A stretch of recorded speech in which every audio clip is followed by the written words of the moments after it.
Vous écoutez le podcast de la formation. Le podcast fait par et pour les actrices et acteurs de la formation.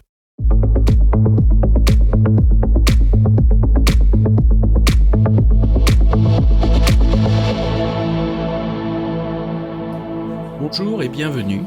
Je suis ravi de vous recevoir sur le podcast de la formation, dédié aux formatrices qui souhaitent profiter de retours d'expériences terrain qui fonctionnent et de stratégies détaillées étape par étape. Chaque épisode vous permet de mettre en place des actions immédiates et d'obtenir des résultats efficaces et concrets. Bien aujourd'hui, dans le cadre de la mini-série sur la Grande École du Numérique, je reçois des apprenantes qui sont sur ce parcours de formation pour entendre leurs paroles, entendre ce qu'elles ont à en dire et qu'elles viennent nous partager leur vécu dans ce dispositif. En tout premier lieu, j'accueille Nolwenn. Nolwenn, peux-tu te présenter ? Bonjour, je suis Nolwenn. Je suis en formation de Community Manager. Et avant, j'étais mère au foyer. Très bien. Comment on passe de mère au foyer à community manager ?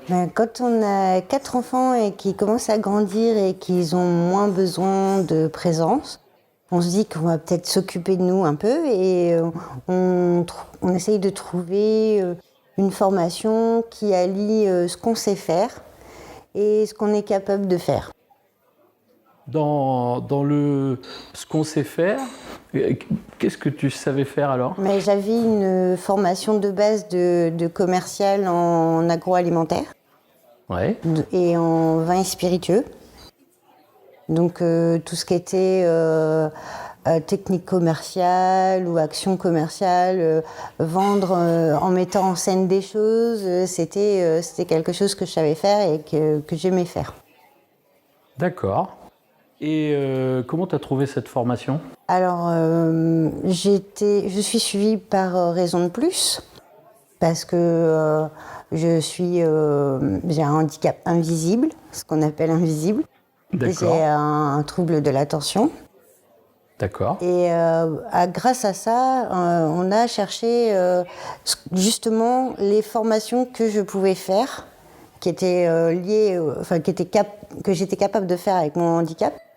Oui. Et avec Raison de Plus, on a trouvé cette formation et on m'a dirigée vers Madame Goulpeau. D'accord. Donc on t'a dirigé vers le centre de formation.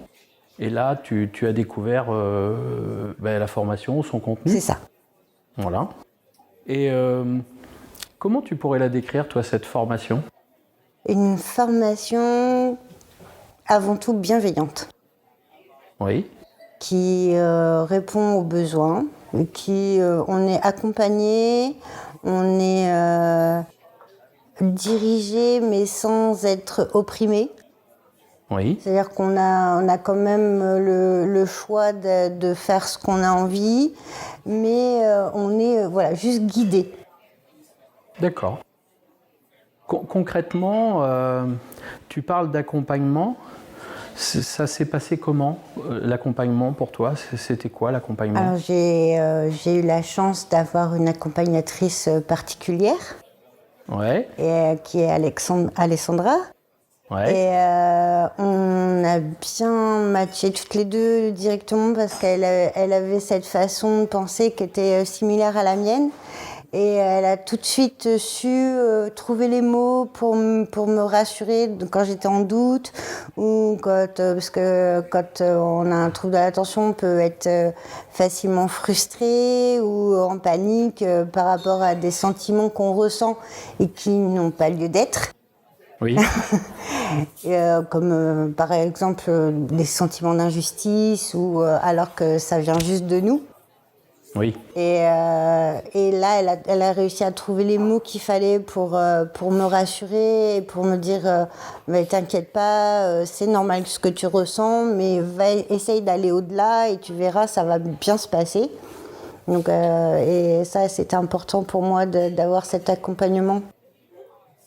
Et concrètement, ça se passait comment? Tu avais des entretiens? Oui, on avait des entretiens. Alors régulièrement, je pouvais lui envoyer des messages si j'allais pas bien, si je me sentais pas à la hauteur, ou des fois je lui envoyais des contenus que j'avais écrits, ou pour lui demander ce qu'elle en pensait, pour me rassurer, parce que à ce moment-là, j'avais énormément besoin d'être rassurée. Oui. Et où on avait aussi des entretiens individuels, où on posait vraiment les choses, et elle me donnait des pistes de travail. J'ai entendu, parce qu'à ce moment-là, j'avais besoin. Oui. Ça a changé tout ça? J'ai plus confiance en moi maintenant. D'accord. Concrètement, ça se passe comment d'avoir plus confiance en soi? Ça se passe qu'on n'est plus en panique générale quand on montre quelque chose qu'on a fait.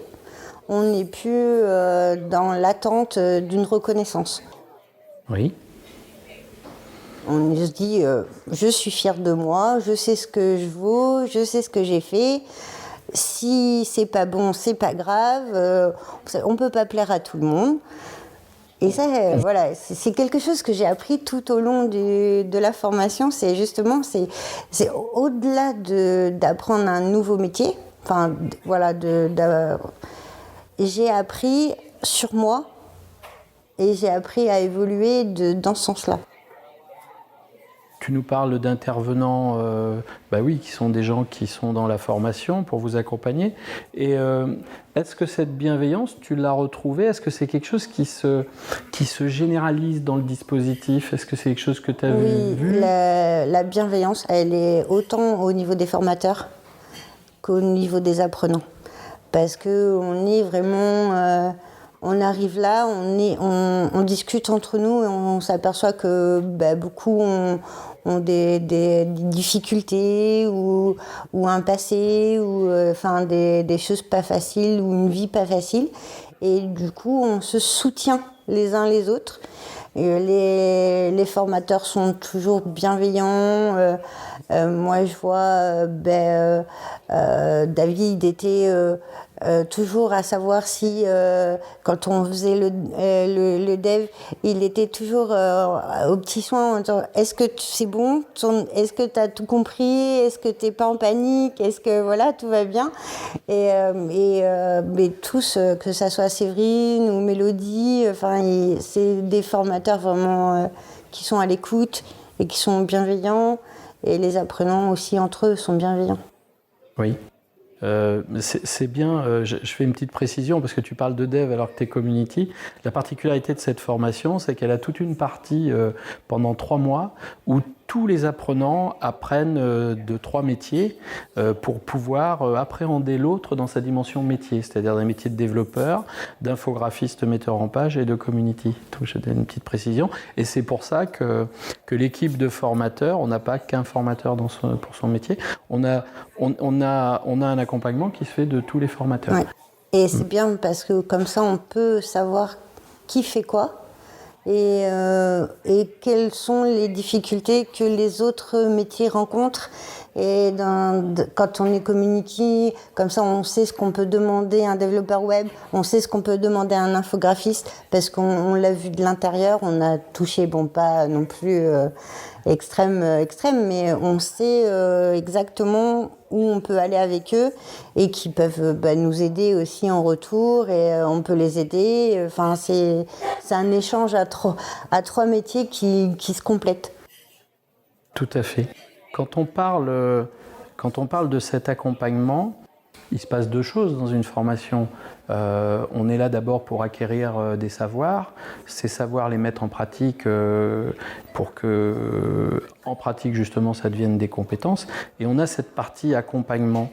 Où est-ce que tu situerais la partie accompagnement, toi, dans le dispositif? Ça serait quoi sa place? Ça serait le premier truc, le deuxième, le troisième? Tu verrais ça comment, toi? Moi, je dirais que c'est à 50-50. Ouais. C'est-à-dire qu'il y en a besoin des deux. Et l'un est en appui sur l'autre. Comme ça, on avance en même temps, Et à chaque fois qu'on apprend quelque chose, il y a l'accompagnement qui va avec. Et du coup, on peut pas. Moi, je ne mettrai pas l'un en avant. Je dirais que c'est au même niveau parce que c'est important d'avoir les deux. Oui, ça se consolide. Voilà. Ça se consolide. Ça permet d'avancer sereinement d'un point de vue personnel dans l'apprentissage de nouvelles connaissances. C'est ça. C'est rassurant. Si tu avais un conseil à donner à quelqu'un qui va rentrer dans une formation, qu'est-ce que toi tu lui donnerais comme conseil ? Je dirais aie confiance en toi, saute le pas. Ben, je trouve que c'est quelque chose qu'on a observé avec toi. On est allé de bénéfice de cette confiance en toi, puisque nous ne doutons pas de toi, puisqu'on n'est pas là pour douter de toi, on ne peut pas douter de toi. Et on s'est rendu compte tout au long du parcours que le chemin que tu faisais vers cette confiance consolidait naturellement tes apprentissages. Bien écoute, je te remercie pour ce témoignage. Je te souhaite une bonne fin de parcours, parce que c'est pas encore fini, ça finit en décembre. Et non, mais il y a encore quelques mois à tenir. Ouais, tout à fait. Et puis, écoute, au plaisir de se rencontrer et qui sait de venir encore sur le podcast de la formation, venir échanger avec nous sur ce côté apprenant et peut-être nous donner des tips et pouvoir, toi, à ton tour, donner des éléments d'accompagnement qui donneront confiance à des futures personnes qui viendraient en formation. Avec plaisir. Merci, Nolwenn. Au revoir. Au revoir. Eh bien, j'accueille maintenant Sandra. Sandra, peux-tu te présenter ? Eh bien, j'ai 46 ans et je viens du milieu de la vente. J'ai passé une vingtaine d'années dans la vente et j'ai décidé de me reconvertir.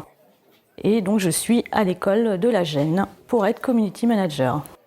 Très bien. Tu as eu connaissance comment de cette formation ? Eh bien, écoute, je pense que c'était un peu ma destinée puisque j'ai vu une annonce sur mon fil Facebook.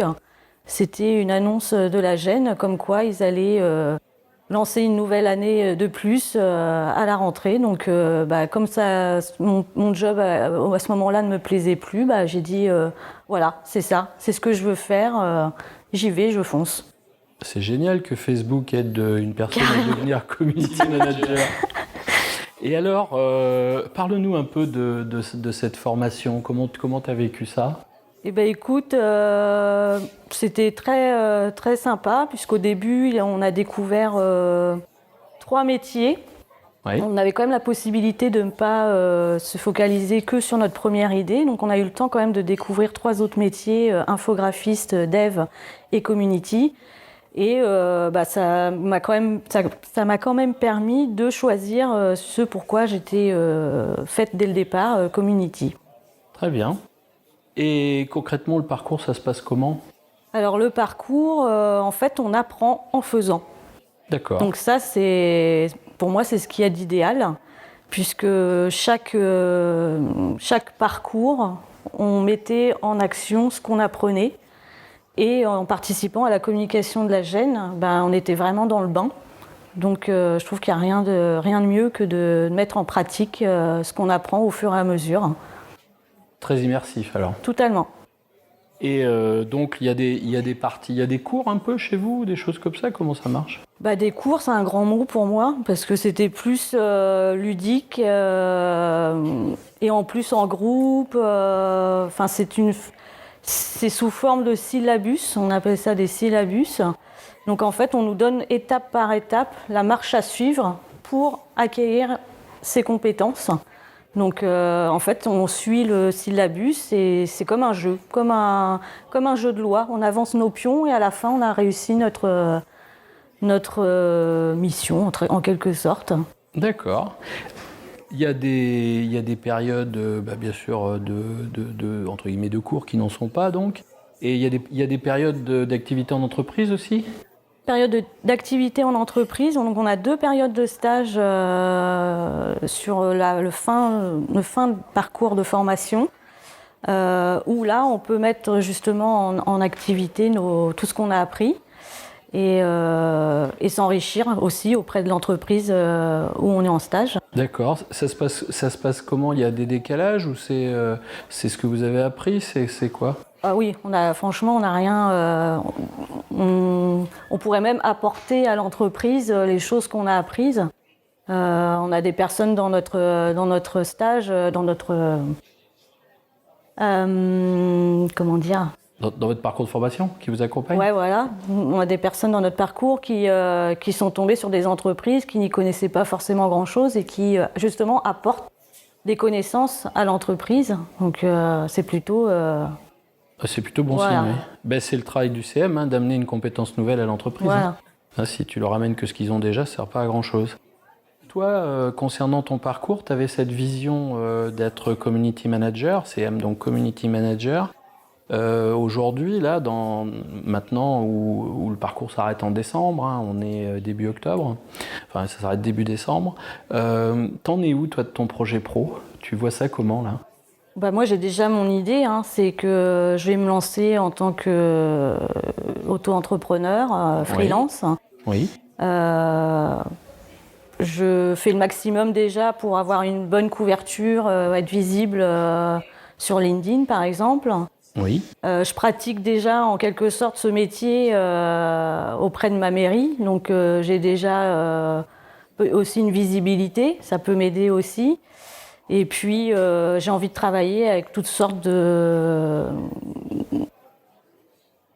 d'entreprises, voilà, mais j'ai quand même des préférences sur les auto-entrepreneurs aussi, sur tout ce qui est viticulture, enfin voilà, j'ai déjà des petites... Oui. Voilà. C'est bien l'idée de développer qui on est. Voilà, j'ai envie de travailler avec certaines personnes, voilà. Ouais, c'est bien. Tu crois que tu vas pouvoir choisir? Non, peut-être pas au début. Mais une fois que je me serais fait un nom, on va dire, oui. Peut-être que là, j'aurai la possibilité de choisir. Voilà. Ouais. Tu as quelque chose qui te plaît vraiment dans ce métier? Qu'est-ce que tu aimes le plus faire dans ton travail de community? Moi, en fait, j'aime bien être la personne de l'ombre, en fait. D'accord. Donc, voilà, j'aime bien communiquer, mais derrière l'écran, en fait.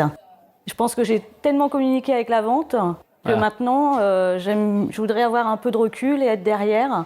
Voilà. Et concrètement, ça serait quoi ta proposition, là? Pour les gens qui nous écoutent, qu'est-ce que tu leur dirais que tu veux leur proposer? Faire leur rédaction? Construire leur projet?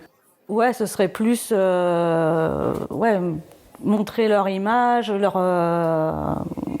leur cœur de métier, etc. Ouais, voilà, prouver leur existence et donner envie aux gens d'aller chez ces gens, d'acheter ou de travailler avec eux. Si je comprends bien, tu veux les mettre en lumière. Voilà, exactement. Dans cette opposition où C'est toi, ça. tu veux rester dans l'ombre. Écoute, très bien. Écoute, je te remercie, Sandra. Tu aurais quelque chose à dire à quelqu'un qui voudrait faire une reconversion aussi différente? Tu pourrais lui dire quelque chose? Moi, je dirais que déjà, le parcours de la gêne, ça n'a rien de scolaire. Et à mon âge, on n'a plus trop besoin de retourner à l'école. Donc ça, c'est vraiment un parcours idéal.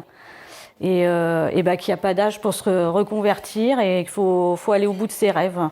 Vous voyez, j'ai un tatouage à mon bras et c'est exactement ça, c'est de croire en ses rêves. Ah oui, voilà. Et du coup le rêve devient réalité. Écoute, sur ces bonnes paroles, je te remercie. Merci Sandra. à toi. Merci beaucoup pour ton témoignage et puis écoute, à très bientôt. À bientôt. Je reçois maintenant Majdeline. Majdeline, est-ce que tu peux te présenter ? Moi c'est Majdeline, j'ai 24 ans et j'ai une petite expérience dans le commerce et le marketing. Et l'année dernière, j'ai eu un petit déclic et je me suis dit j'ai envie d'être community manager. Qu'est-ce qui crée un petit déclic ? L'envie de travailler que ce soit en accord avec ses principes et ses valeurs. Okay. Quand on a connu l'inverse. D'accord. Pour toi, l'univers de la vente ne t'apportait pas la plénitude justement dans ces respects de valeurs? C'est ça, j'étais pas épanouie parce que ça correspondait pas du tout à mes principes. Même si c'est pas du tout un domaine, c'est pas péjoratif dans mon discours, mais ça collait pas avec ma personnalité et du coup avec mes valeurs. D'accord. J'ai voulu changer. Comment tu as connu cette formation? Je savais déjà ce que je voulais faire. Je me suis renseignée.